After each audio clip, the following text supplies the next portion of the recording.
The way this dowel works is it is drilled out all the way through, and there is a small cup here at the top. Into it you place a mixture of black powder and turpentine. Thank you. Here is an example, a better example of the dowel. Now the idea behind these bombs was you wanted to time the fuse so that it would explode on your enemy about 6 feet off the ground to get a very good and very deadly dispersal of the shrapnel.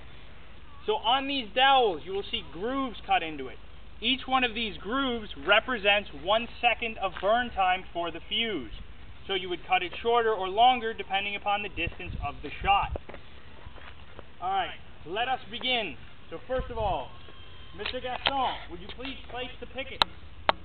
So the first thing you do to help aim your shot is place pickets. One is placed between the mortar and the base of the hill, and the second is lined up between that picket and your target. Monsieur Gaston, do we have a target for today? Yeah, red Jeep. Ah, a red Jeep. Excellent. How far out is this target? About 100 yards. About 100 yards. All right. Glad it's not our car. Mr. Clark. Are we right next to the red Jeep? I don't think so. We were parked by nothing. So what you would do now is you go over to the box, you have a small saw.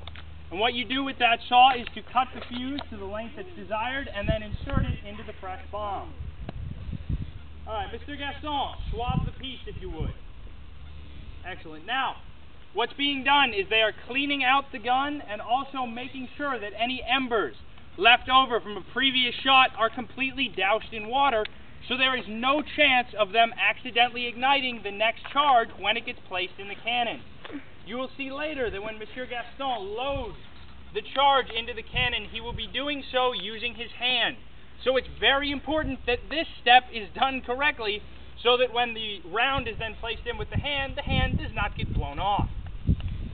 Alright, Mr. Clark, handle the charge. Advance the charge.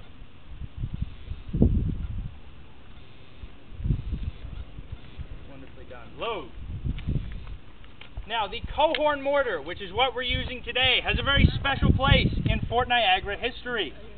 During the siege, ram down the charge. During the siege of 1759, on one particularly bad day for the British, their second in command was shot by the French musket fire earlier in the day, and then later on that night, the commanding general, Brigadier General John Prideaux, is patrolling his trench works when he accidentally steps in front of a Cohorn mortar at the moment it was being fired. He unfortunately is killed. He is decapitated by this mortar.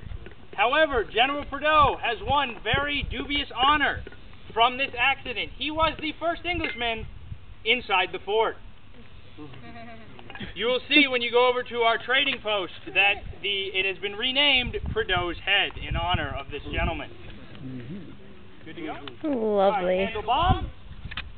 Advance the bomb. Wonderfully done. Load.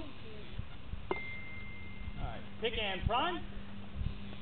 Excellent. Now, what Monsieur Gaston will do is take a long brass pick and put it through a small vent hole at the base of the cannon.